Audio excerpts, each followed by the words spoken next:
Okay, let's get to the point. What about the switch knife they found in the old man's chest? Wait a minute. There's some people who haven't talked yet. Shouldn't we go in order? They'll get a chance to talk. Just be quiet a second, will you? Well, what about it? The knife this fine, upright boy admitted buying the night of the killing. Let's talk about it. All right, let's talk about it. Let's get it in here and look at it. I'd like to see it again, Mr. Foreman. We all saw what it looks like. Why do we have to see it again? The gentleman has a right to see exhibits and evidence. Say, could you bring us the knife? Knife? Yeah. Thank you. The knife and the way it was bought is pretty strong evidence, don't you think? I do. Good.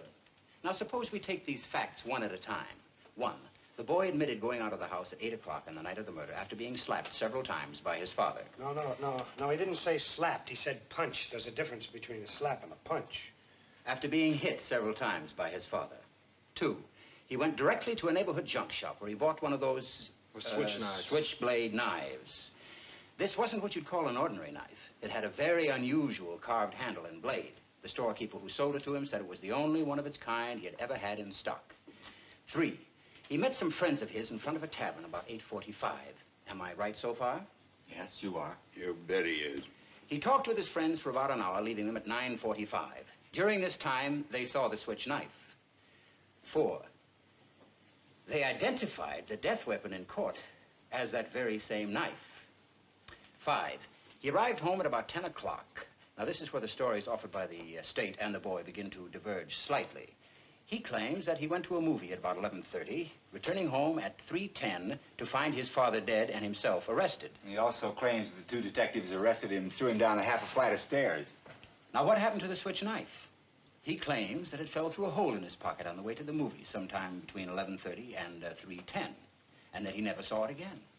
Now, there is the tale, gentlemen. I think it's quite clear that the boy never went to the movies that night.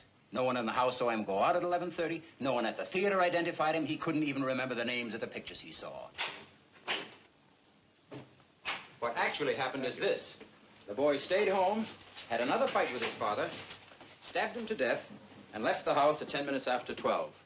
He even remembered to wipe the knife clean of fingerprints.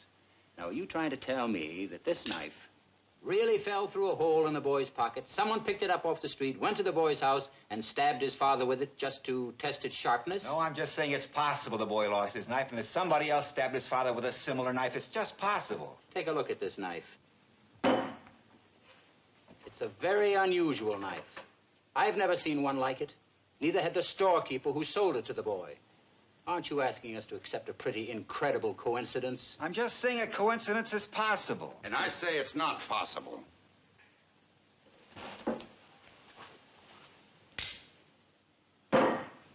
Where did that come from?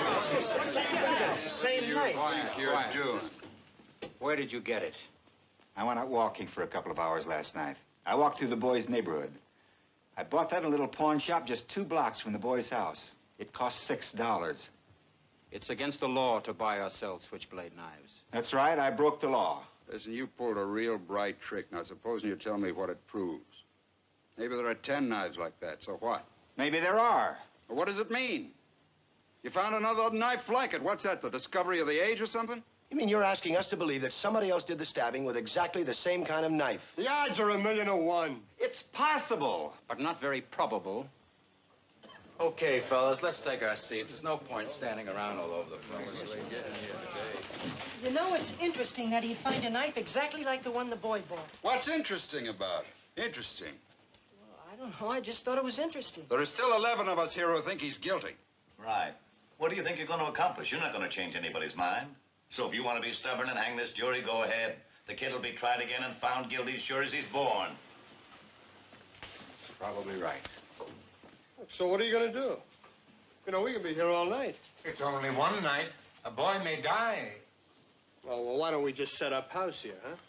Someone send for Patsy the policeman, you get a pinochle duck, and we'll just sweat the whole thing out, right? I don't think he ought to joke about it. What do you want me to do? Oh, listen, I don't see what all this stuff about a knife has got to do with anything. Somebody saw the kid stab his father. What more do we need? You guys can talk the ears right off my head. You know what I mean? I got 3 garages of mine going to pot while you're talking. So let's get down and get out of here. The knife was very important to the district attorney. He spent a whole day. He's a 15th assistant or something. What does he know about it? Hey, let's hold it down. These side arguments are only slowing us up. Well, what about it? You're the only one.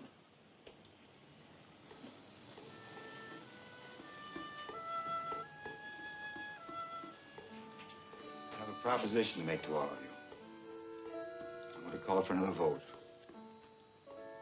I want you 11 men to vote by secret written ballot. I'll abstain.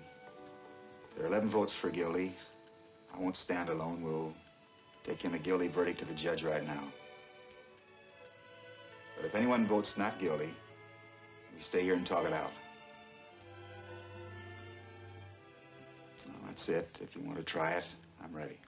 All right, let's do it the hard way. Yeah, that sounds fair. Everyone agree? Anyone doesn't agree? Fine, let's go. Yeah, pass these along. Is that the right time?